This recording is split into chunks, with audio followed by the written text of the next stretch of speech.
우리 이제 보일러의 용량 산정이라는 거를 할 차례가 됐는데요. 이 보일러를 가지고 뭐를 할까요? 물을 끓이겠죠. 그 보일러 가지고 또 뭐를 할까요? 난방을 하겠죠. 근데 보일러를 사용하다 보니까 어떤 문제 생겨요? 우리가 배관 손실이 생기겠죠. 그럼 보일러를 처음 가동할 때 뭐가 필요해요? 예열등을 해야죠.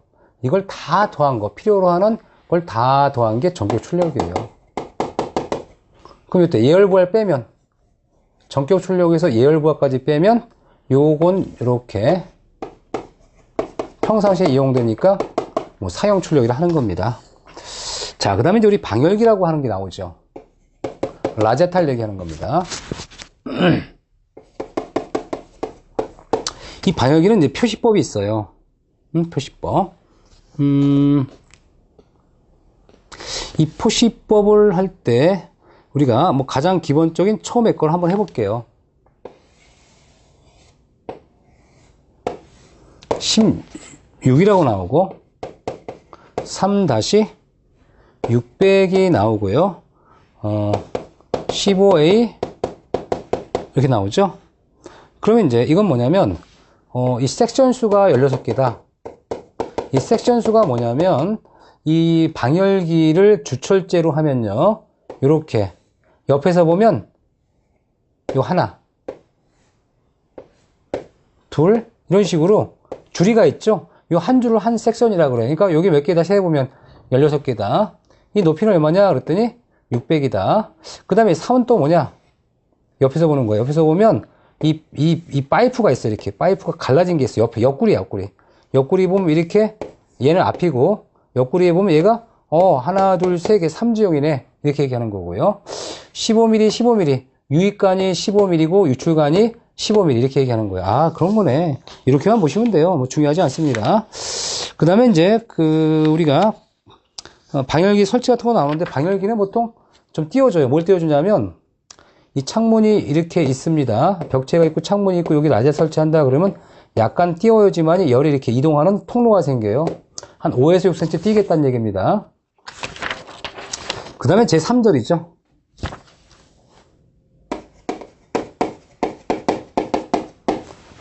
냉방 설비예요.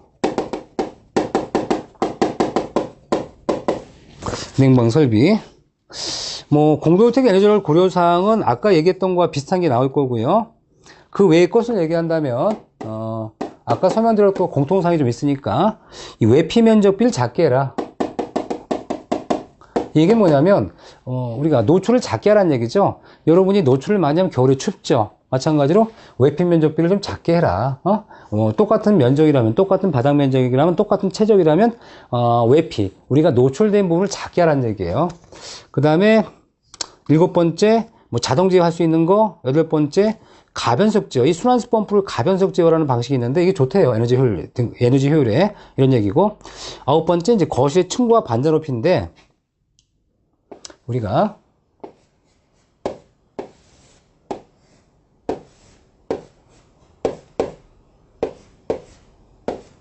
요게 우리 층고라 그래. 요거를 우리 반자 높이라고 합니다. 그래서 우리가 요 층고나 반자 높이나 특별히 뭐 기능상 지장이 없다면 낮게 하는 게 에너지 절약에 효과적이라는 얘기죠. 높으면 에너지가 많이 들어갈 거 아니에요. 이런 얘기고요.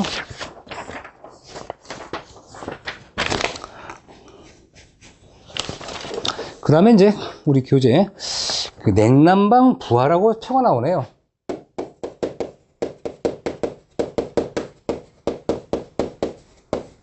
이 냉난방 부하 보면 일사, 뭐 구조체, 틈새, 인체, 출마 이렇게 나와요. 가장 기본적으로. 그 다음에 난방 부하, 냉방 부하가 나와요. 그럼 이건 뭐냐면 이 부하가 뭐예요? 부하란, 냉난방일 때 부하란 이렇게 얘기해요. 부하란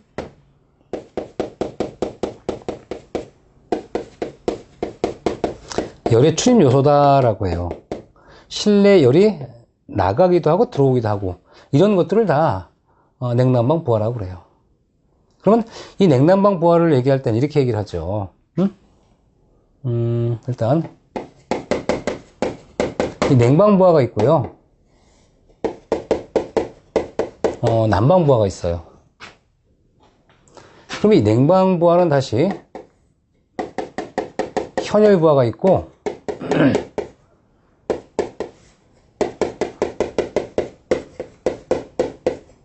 이렇게 부하가 돼요. 현열부하, 잠열부하. 그럼 이 현열이라는 개념이 무슨 개념이에요? 온도 변화를 수반하는 거. 응? 이 잠열이 뭐예요? 잠열이 대체 순기 동반하는 거지. 열을 출입할 때 순기 동반하는 거. 얘는 온도 변화를 이루게 하는 게 우리 현열부하고요. 뭐 아주 간단하네요. 그러면 이제 우리 교재에 나오는 게 일사. 구조체,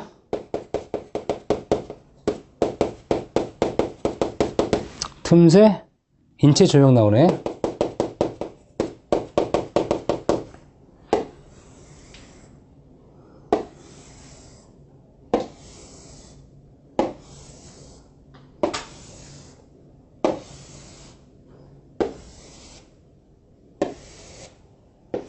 여기서 난방부하 또 나오네요. 난방부하 중 현열부하, 잠열부하. 이 냉방부하 중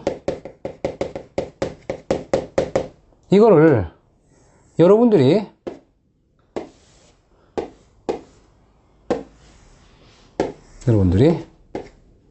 체크할 수 있으면 돼요.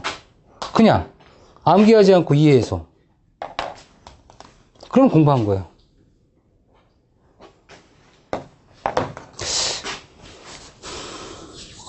자, 그렇다면 이제 우리가 이 표에 있는 내용들을 가지고 제가 말씀드리면, 우리가 이제 난방부와 냉방부는 이런 개념이에요. 난방은 온도를 높여야 돼요. 온도를 높여야 되는데, 부하라는 얘기 뭐냐면 온도를 빼앗기는 게 부하예요. 냉방은 뭐냐?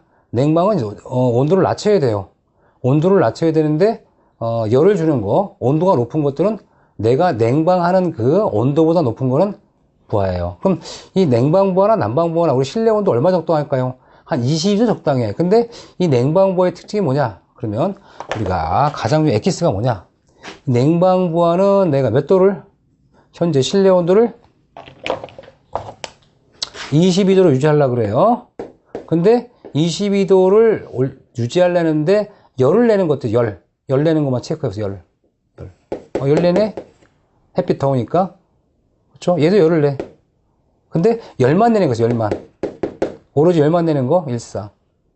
그 다음에 인체 열만 내. 그게 뭐냐? 일사 아주 뜨겁죠. 열만 내고, 조명도 열만 내고요. 구조체도 우리가 더울 수 있긴 하지만, 얘는 구조체나 틈새의 특징이 뭐냐? 얘는 외기와 변하는 거, 변화 요소입니다. 외기와 변화하는 요소. 그럼 뭐냐? 여기서 제가 이렇게 구분한 이유가 뭐냐? 이 열만 낸다는 건 항상 이 온도 높아요. 항상 높아. 항상 높은 거, 항상 일정한 온도야. 높아. 그럼 구조체나 틈새는 더울 수도 있고 추울 수도 있어요. 왜? 우리 실외기라는 게 여기 온도예요. 그러면 올라갔다가 온도가 계절에 따라 내려갔다 올라오죠. 그러면 내가 이렇게 요런 계절은 너무 온도가 높아서 이때는 냉방을 하는 거고, 냉방을 해서 온도를 낮추는 거고요. 이때는 온도가 너무 낮으니까 이렇게 난방을 해서 온도를 높여야 돼요. 그러면 우리가 이 외기라는 것은 바깥에 공기 있죠. 바깥 공기에 접하는 우리가 부조체라든가 바깥 공기에 접하는 벽체라든가 이런 것은 한여름에 온도가 높아졌다가 다시 한겨울에 온도가 낮아진단 말이죠. 그러니까 이 구조체 또는 틈새도 이제 틈 사이에 공기가 이동하는데 외기 영향 받는 거, 한마디로 외기 온도로 외기 온도와 비례하여 온도가 변하는 것들. 이것들은 이제 구조차나 외기, 틈새 한마디로 외기에 접해서 외기 온도에 비례해서 높아지고 낮아지는 겁니다. 완전 정비는 아니지만 외기 온도가 높으면 지도 높아지고 외기 온도 낮으면 낮아지는 거예요. 그럼 이거 구분한다면 열만 내는 것들은 당연히 냉방부하인데 이때 일산은 수증기 동반하지 않으니까 현열, 구조체는 변화 요소니까 일단 부하 요소가 돼. 하지만 구조체를 통해서 수증기 동반하지 않으니 관계없고요. 틈새 바람은 우리가 모든 부하를 다 관계합니다. 왜? 틈새 바람은 틈새를 통해서 공기가 이동하는 거고, 공기가 이동하는 것은 결과적으로 온 부하가 다 해당하고요. 인체는 냉방 부하 중 현열 부하, 잔열 부하. 왜? 땀을 흘리니까. 땀을 흘리는 자체가 뭐가 되냐면 수증기 동반하는 게 되는 거예요. 그 다음에 조명은 냉방 부하긴 하지만 잔열 부하가 될 수 없어요. 왜? 수증기 이동하지 않으니까. 이렇게 해서 표를 만드는 거예요. 아, 그렇구나. 그럼 우리가 이 포인트가 뭐야? 열만 내는 게 있느냐? 외기 온도와 관계해서 변화가 되느냐? 그 외기 온도가 변화하는 요소들은 냉방부와 난방부를 다 갖고 있는 거예요. 다만 이 중에 이렇게 체크한다면 뭐예요? 우리가 수증기 동반을 한다 그러면 현열부하까지 같이 체크해 주면 돼요. 이게 포인트입니다. 이 포인트를 알면 굉장히 쉬울 거고요. 모르면 굉장히 어려운 게 부하입니다. 자, 그 다음에 이제 상당 외기 온도차는 냉방부하시다. 왜? 이 상당 외기 온도라는 것은 뭐냐? 이 개념은 우리가 벽면이에요. 유리나 벽면인데 일사가 있죠. 일사가 이렇게 열을 주니까 우리가 이 열량이 온도가 고온에서 저온으로 열을 줍니다. 그럼 얘는 뭐예요? 일사에 의한 영향이죠. 일사에 대한 열적 영향이니까 얘는 결과적으로 냉방부하일 때 문제가 되죠. 냉방부하가 되는 거죠. 왜? 더우니까. 그래서 열에 의한 영향은 당연히 냉방부하만 존재하는 거예요. 상당 의견도 난방부하 존재할 수가 없습니다. 냉방부하다. 이렇게 얘기하는 거고요. 그 다음에 냉동 능력을 공부하셔야겠네.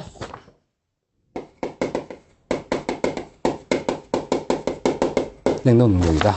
이 냉동 능력은 용어 적정이니까 외우셔야 돼요. 0도의 물 1톤을 24시간 동안 0도 여름으로 만드는데 필요한 냉동 능력을 1냉동톤이라 한다. 암기해야 되는 거예요. 용어 정의가 이겁니다. 각국의 냉동톤은 공부할 필요 없어요. 그 다음 냉각탑이죠. 이 냉각탑이란 열을 배출하는 기기다. 한마디로 뭐 열을 배출한다는 얘기 뭐예요? 응? 버리는 겁니다. 열을 방출하는 겁니다. 그래서 냉각탑의 중요한 기능은 냉각이 아니라 방열이다. 방열이다 보시면 돼요. 방열. 열을 버리는 기능을 하는 겁니다. 이 냉각탑은 이제 우리가 그래서 열을 버리려니까 통풍이 좀 잘 돼야 되고, 먼지나 매연이 없고, 급배수에 가까운 장치가 필요하다라는 게 얘기고요. 그래서 냉각탑의 종류가 나와요. 냉각탑의 종류는 자연 대기식이 있고, 강제 통풍식이 있는데, 이때 대양유형과 직교류형이라고 있어요.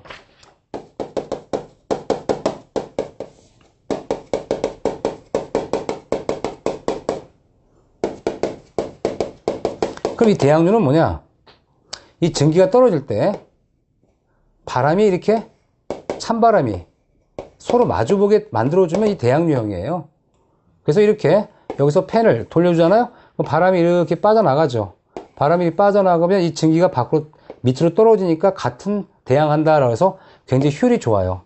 효율이 좋은데 설치 고도를 좀 높여야 되고요. 높이가 높아야 되고, 직교류형은 뭐냐? 이 물이 이렇게 떨어지죠. 물이 떨어지면 이 바람이 이렇게 직교가 돼서 흘러요. 직교가 돼서 흐르니까 얘는 효율이 좀 나쁘네. 근데 이 높이를 낮출 때 사용할 수 있는 겁니다. 그래서 우리가 대양유형이 효율이 좋다. 효율이 우수하나 이 높이가 높아야 돼요. 높이가 높아야 된다. 그 다음에 얘는 효율이 좀 저하가 된다. 그러나 이 높이를 낮출 수 있는 장점이 있더라라고 해서 대양유형과 직교류형은 이런 얘기야. 뜨거운 물이 등기가 떨어질 때 바람이 같이 대양하는 게 효율이 좋은 거고요. 이 증기가 물로 변할 때 바람이 직각으로 흐르니까 상대적으로 효율이 저하되는 게 직교류형이야. 근데 직교류형은 좀 높이가 좀 낮고요.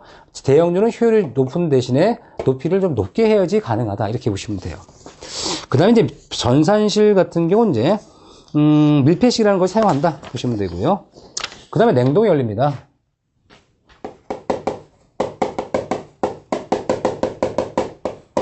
그럼 냉동의 원리가 뭐냐? 냉동의 원리는 아주 중요한 거예요. 별표에서 잘 뜹니다.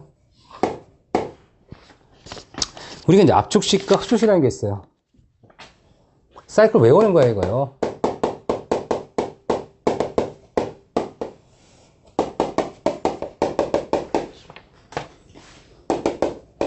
이 압축식 사이클이 있는데 저는 증발부터 생각해요. 이거는 이제 우리 가스 같은 거 냉매를 이용해요. 가스 같은 거를 냉매를 이용하고, 흡수식은 물을 냉매를 이용합니다.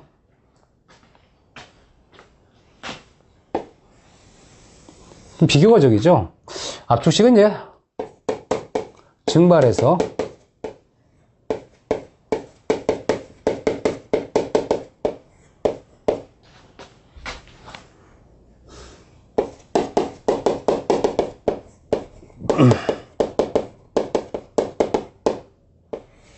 이런 사이클을 거쳐서 가고요. 흡수식은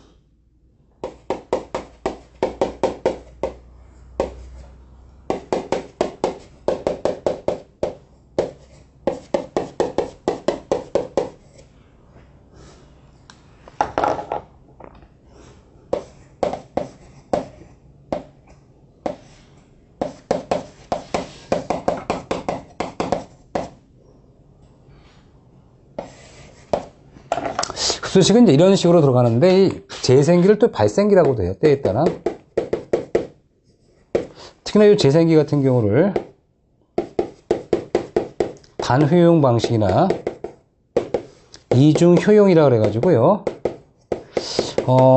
이중효용은 요 발생기가 초온 발생기, 고온 발생기를 거쳐서 이중적으로 사이클을 돌리면 이중효용이니까 얘는 효율이 높아요.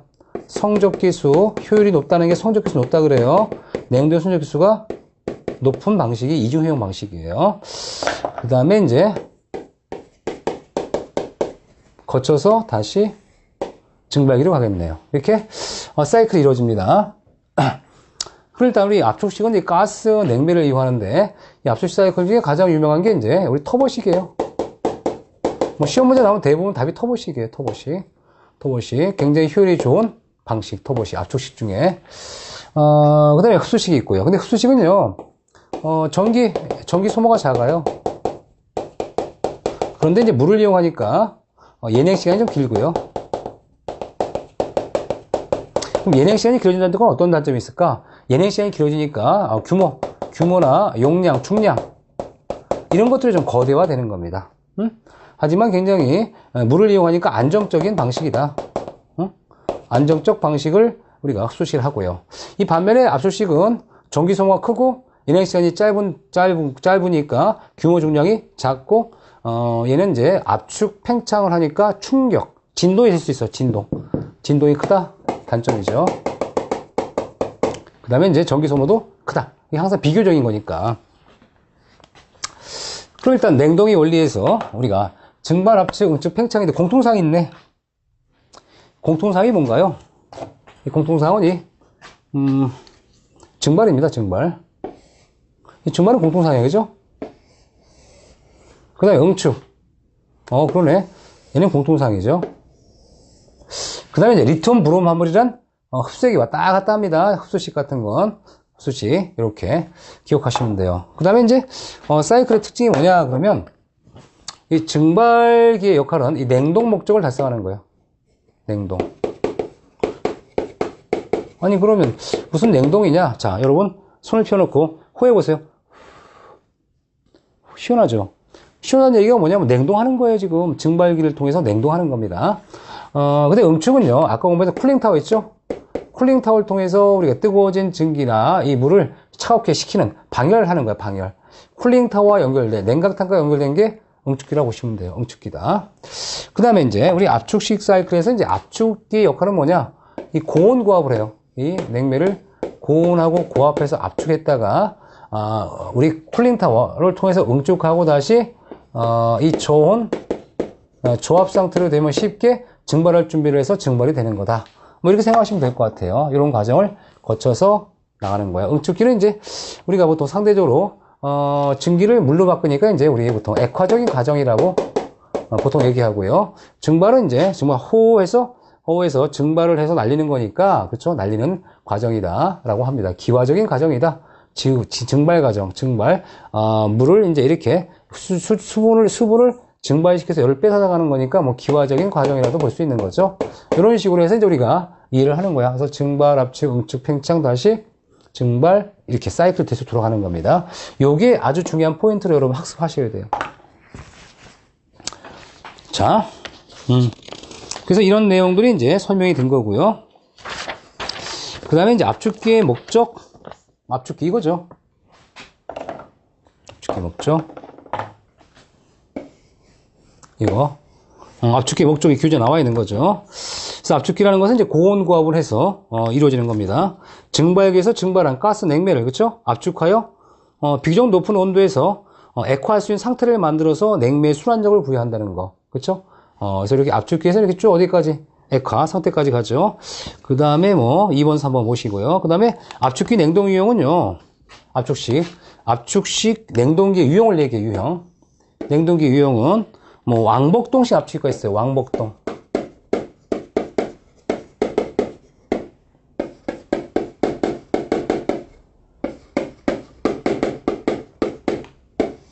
응? 왕복식이고. 그 다음에 이제, 회전식이라고 있어요, 회전식. 회전식의 종류가 좀 있어요. 그 다음에 나사식. 그 다음에 원심식이 있습니다. 원심식이란 톱압축기 얘기하는 거죠. 가장 많이 쓰는 거예요, 일반적으로. 그렇죠? 그래서 이제 우리가 터보식 압축기는 고속 회전은 엠팔러의 원심력을 이용한 원심력. 원심력. 그럼 다시 해서 이 왕복동식이라는 것은 실린더에 왕복 운동하는 거. 회전식이다 그러면 회전자가 회전하면서 가스를 압축하는 거. 회전자가 있어서 압축하는 걸 얘기하고요. 고정 블레이드형이나 회전 블레이드형이라고 있다. 있다고 보시면 돼요. 회전식은 블레이드, 날개를 달려서 이동하는 거죠. 회전시키는 거. 그 다음에 나사식이라고 해가지고 이제 앞나사, 순나사를 이렇게 맞물려서 가스를 압축하는 방식이 있다고 합니다. 나사식. 그럼 이제 진짜 중요한 게 이거죠. 시험 나온 이거죠. 왜? 이게 중요한 거예요. 나머지는 다 그냥 들러리입니다. 그래서 수업할 때도 연예기에서 작년에도 원심식, 그 다음은 우리 압축식 하면 대표적인 터보식이니까 답은 터보입니다 라고 했는데 이 문제가 바로 나왔던 거죠. 이 문제가. 자, 그 다음에 이제 흡수식 냉동기예요. 흡수식 냉동기 아까 설명드렸던 거죠, 이런 거. 그쵸? 설명드렸고 그 다음에 이중허용. 이중허용이 훨씬 더 손질이 좋다는 거 아까, 그쵸? 요거 말씀드린 거죠, 이 부분. 그쵸? 자, 그래서 우리가 성적해서 좋다는 건 그만큼 효율이 좋아진다는 얘기입니다. 그 다음에 이 몰리에르 선도와 성적 개수라고 나와요. 이거 좀 설명을 드려야겠네.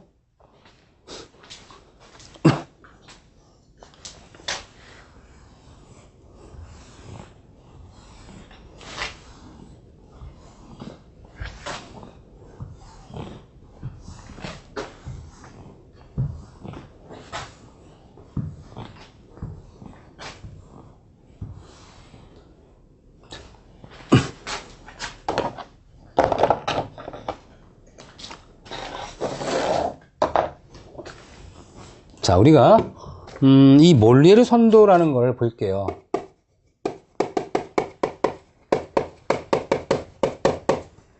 이 몰리에르 선도라고 하면 연료 걱정 상태를 사이클로 나타내는 차트라고 하는데 이게 압력이라는 게 있어요. 압력. 엔탈피라고 하죠. 엔탈피는 열량을 얘기하는 거죠. 열량. 이때 포화증기설은 무시하고요. 일단 증발, 압축, 응축. 증발, 압축, 응축.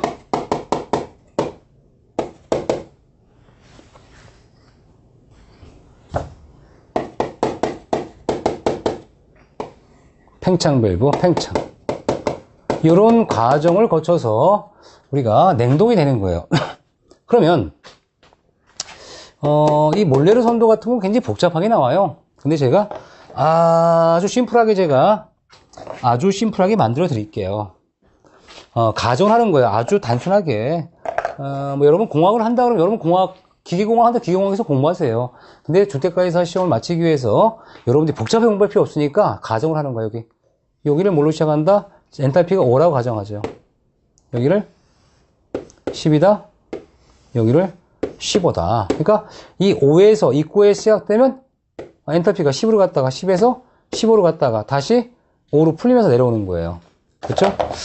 그러면 이때 이 증발의 입의 입구에서 증발의 출구까지는 얼마의 변화가 생겨요? 요 사이가 10백이 오니까 5가 되죠.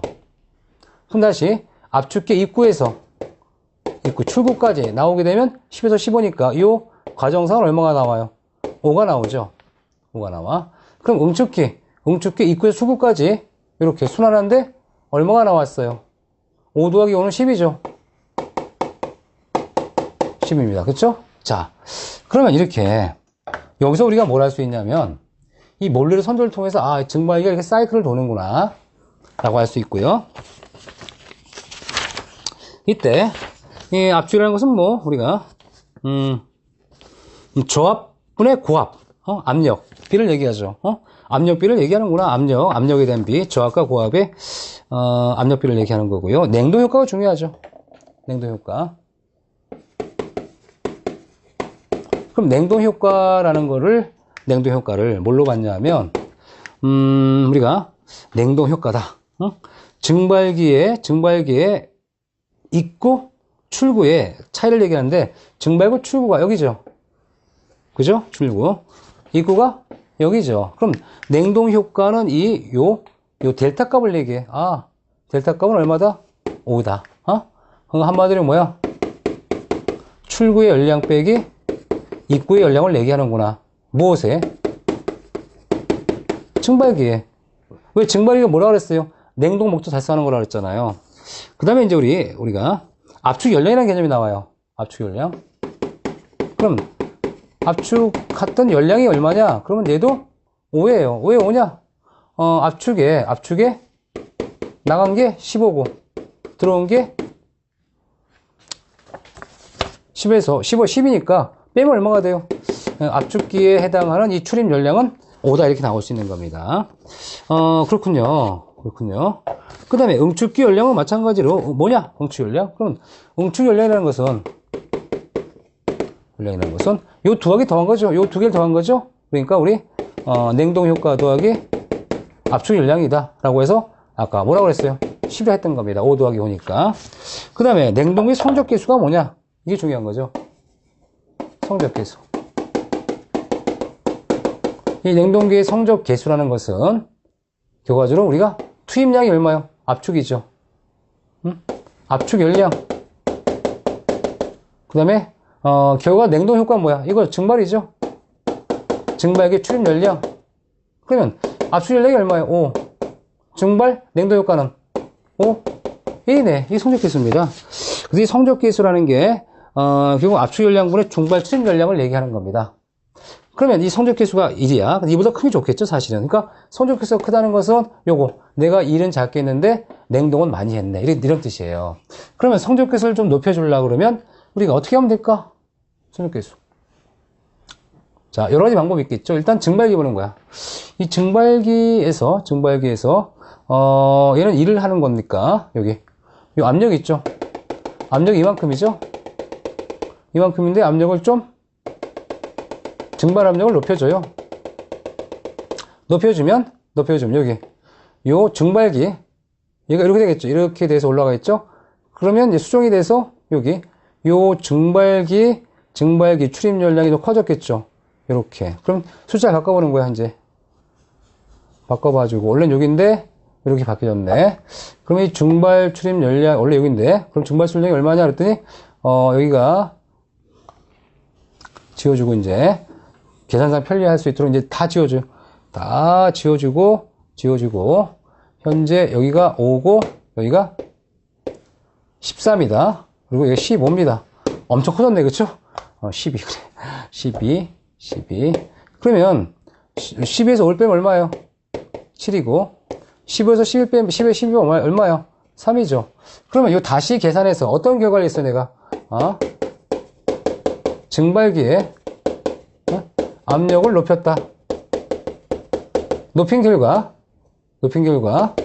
3분의 7이 됐으니까 3, 2는 6, 13, 3은 9 이게 나오겠죠? 더 커졌네. 그쵸?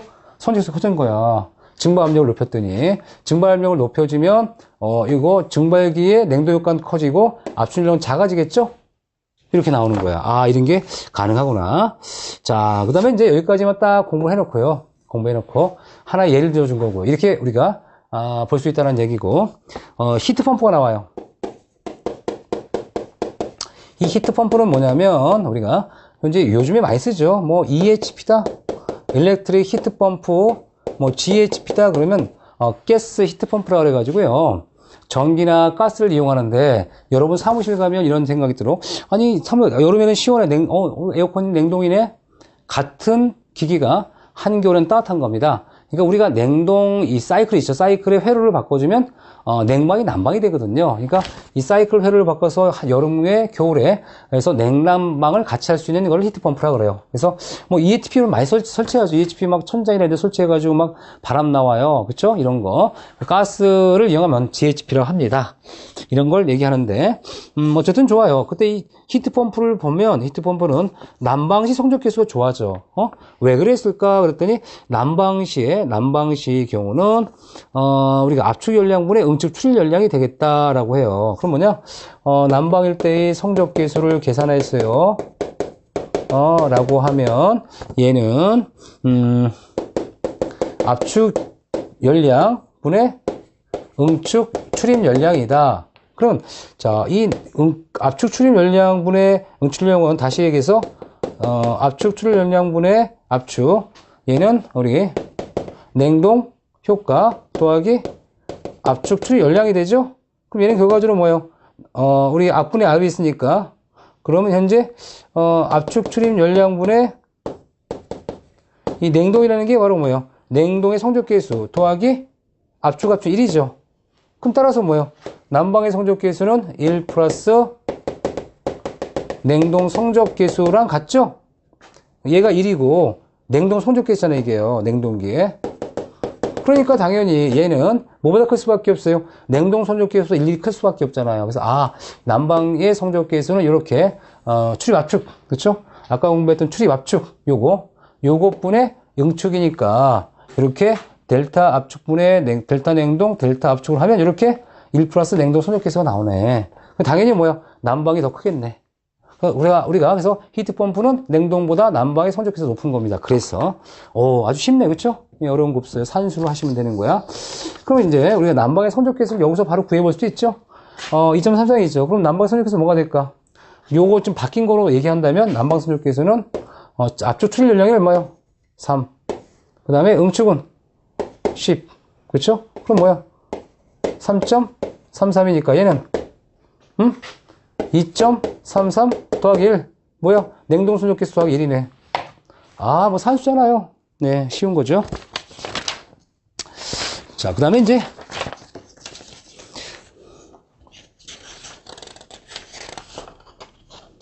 제4절 공기조닝의 필요성으로 들어갑니다. 제4절.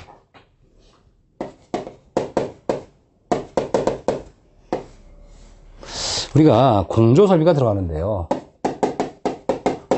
지금까지 공부를 했어요. 냉동 관련되는 거, 냉각 딱 공부하고, 우리 압축기 또는 흡수식의 어떤 사이클도 공부했어요. 그럼 그 다음에 몰리선도 어려운 거, 그치? 되게 쉽죠? 예, 공부했습니다.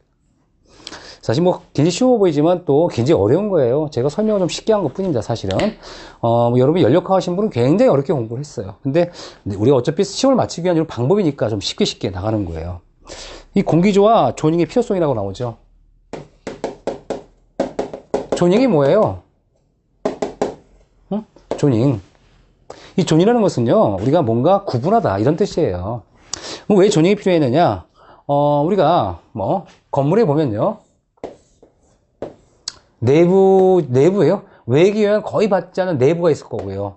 여기 남측방, 동측방, 서측방, 북측방이 따로따로 있다고 치자고요. 그러면 요 내부에 있는 조닝과 이 바깥에 있는 조닝은 굉장히 온도나 습도 이 변화가 달라요. 그렇죠?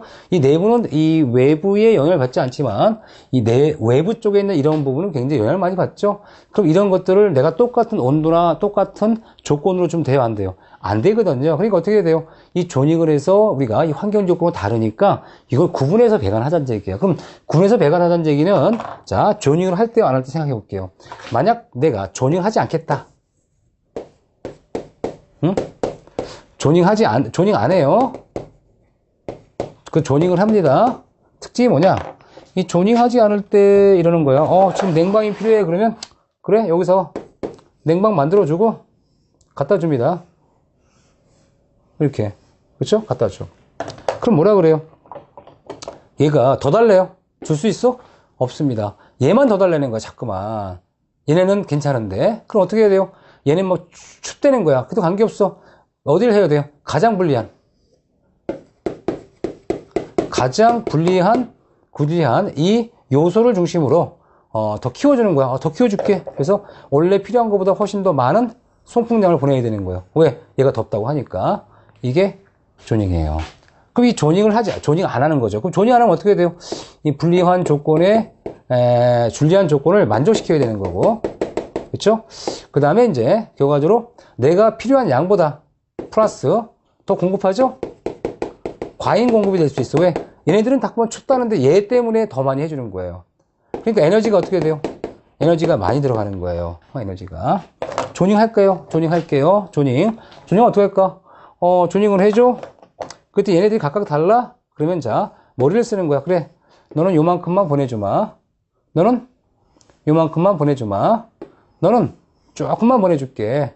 야, 너 굉장히 덥다고 많이 보내줄게. 얘는 적당히 보내줄게. 뭘 얘기해요? 따로 보내주죠? 그러다 보니까 뭐라 그래? 필요한 만큼만 딱 맞춰주는 거예요. 필요한 만큼 딱 맞춰주면 뭐라 그래요? 이때는, 우리가, 굉장히 쾌적하죠? 그러나 문제는 뭐야? 그래는 설비비가 많이 들어갑니다. 고가가 됩니다. 그런데 자연성은 뭐야? 에너지는 굉장히 많이 감소시킬 수 있는 거 필요한 만큼까지 주니까 이게 바로 조닝입니다. 자, 그래서 이제 우리 특징 이해하시겠죠? 그 다음에 덕트 연결했다는 공급 방식이라고 나와요. 그럼 이건 뭘까? 이제 이 공부의 덕트에 대한 것도 이제 공부가 되는 거야, 이제는.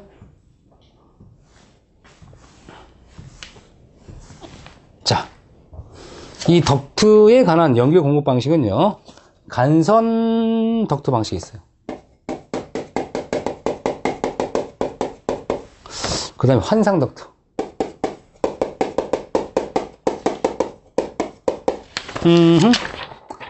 기본 덕트가 있네.